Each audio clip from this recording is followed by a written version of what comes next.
How's it going, guys? Downs Reviews again. Today I'm going to be reviewing Season 1, Episode 5 of Under the Dome, titled Blue on Blue. Now, I actually have no idea what that episode title means. I kind of have suspicions, but I actually don't. I don't really know what it actually means. So if any of you guys want to tell me, feel free to. But yeah, let's get started. The beginning, there was, I guess, a bunch of monarch butterflies that just started appearing at the dome. I really have no idea what that really means. Maybe there's some like magnetic force, or maybe that's some like alien thing that is like about to hatch or something. I actually am not sure, and the monarch butterflies are just coming there because they feel it's like one of the kind, or maybe there's an actual monarch butterfly that is in there. Okay, I'm sounding really stupid, but I really am not sure what that has to like actually mean. But hopefully that it'll be answered fairly shortly why they're being there. But there's good news for everyone in Chester's Mill. Like everyone's getting their Visitors Day, and there's a point that I really have no idea why it was used. Nori, she was looking for her visitors that are trapped outside a dome, like maybe a cousin or maybe an aunt or an uncle, but someone there, like on the outside of the dome, because everyone was actually coming to visit them. They were holding up a sign that said Nori, so she seen it. She went to him, and she goes, and the other person, he's a male, he goes, "Hi Nori," and she goes, "Hi," and then he goes, "I'm your dad," and she starts to like be like, "What?" Because she has two moms, and that they told her that she came from an anonymous donor, and no one. This part I felt was really useless. This whole thing with Nori, because they haven't mentioned any. I don't think it had anything to do with like any rest of the season. All that happened was she came, she found out, and she cried because she thought her parents like lied to her or whatever, and then she just left. And I have no idea why they did that, because it has nothing to do with the rest of the season. Because I've seen up to episode 8 so far. This is episode 5. Catching up, kinda, but I'm trying to do as best I can. But yeah, they haven't done anything with that part in the rest of the series, so I have no idea if they will or if that's just kind of filler scene. But whatever. That part I felt was kind of weird. But I liked how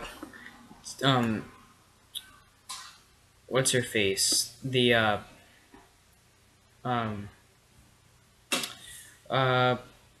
what's her face? That reporter girl. I thought of it, but I can't think of it now. But yeah, she was expecting her husband to come because she doesn't know that Barbie killed him. So I thought that was cool because she's still playing the role that she has no idea where her husband is.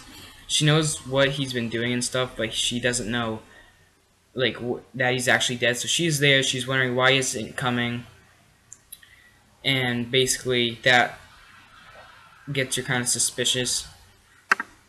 And I guess Barbie, the reason how Barbie has all these skills, because I guess he was in the military, because that kind of helps set up the rest of the episode.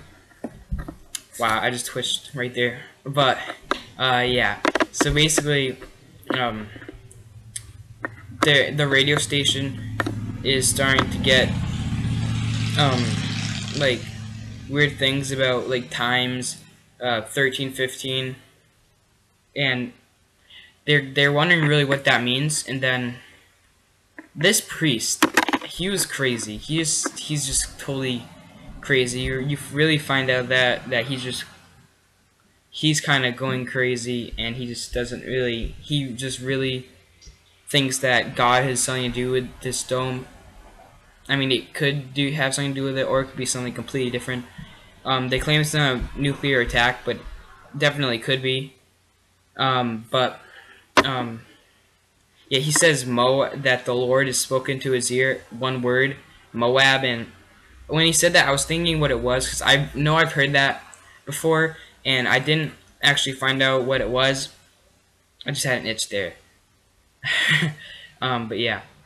I couldn't think of it until the time actually came, and then uh, Barbie, he was in the military and he got someone's attention that was from the army, and I guess he saved this um, officer or whatever from an attack, and so he was like, and he like basically um, told him a lot of stuff. He doesn't. The officer doesn't actually know what's going to happen, but basically, he just tells him that he has to leave after everyone says hi and stuff. So, and that his orders came when the butterfly showed up. So basically, he just leaves, and um, yeah. So Barbie's like wondering what that has to do with anything. So he thinks about Moab, and he realized that it's not just a word or a place; it's an acronym, and he realizes that it actually means bomb. And I guess Barbie is actually smart because I would never have got that. Moab actually means mother of all bombs, basically, and he must have been kind of smart for able to pick up on that. But yeah, so everyone ends up finding out that there's like a bomb coming, and they all go into a panic. And Angie was still down in the shelter. Big Jim like kind of like freed her, and basically like um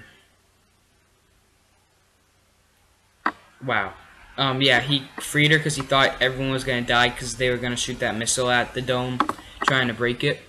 So she let him go, and then Junior got all mad because he didn't want her to go, and he found out that his dad knew. So he runs after Angie, eventually catching her. I like that part because I really like what's going on between Angie and Junior. I think that's a cool like kind of thing. So I wonder what they're gonna do with that with the rest of the series. Um, I don't know. Well, at the end, Junior does catch her again, and she seems to be like kind of misleading him again, and making him believe that she loves him. Although, I don't know if she does. It looks like she does, but maybe she doesn't. But yeah, so I hope that she actually doesn't, and she will escape again. And I just want to keep on saying this like kind of Junior thing with Angie.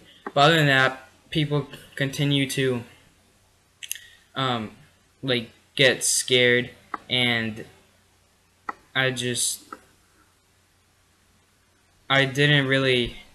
I mean, it was okay bringing him down to that cement factory, like to try to save the bomb, but there was really no reason to. I mean, even while you're like watching it, since you know that the dome is not going to blow up, because if it does blow up, then basically everyone's dead and they won't have the rest of the season. So you basically know that they're going to live. So in my head, I was thinking like, why are they doing this? I mean, there's no reason why they would need to do this. I mean, well, I mean, they of course would think so, but I know that they'll survive no matter what, and they do survive in the end. But yeah, what I really wonder is what's going on with Nori and Joe, because whenever they would touch, they would have seizures, and when the missile struck the dome, they kissed, and they didn't have the seizures, and I was wondering like, really what that actually has to do with anything, and like, does that mean that when the dome is in extreme pain, or maybe if like they're happy, it makes the dome like stronger or whatever? I'm actually not sure, but I still don't know why they didn't have the seizures. That's total like, I wonder why for me. But yeah, the dome didn't break up, and the priest dies. The priest dies, and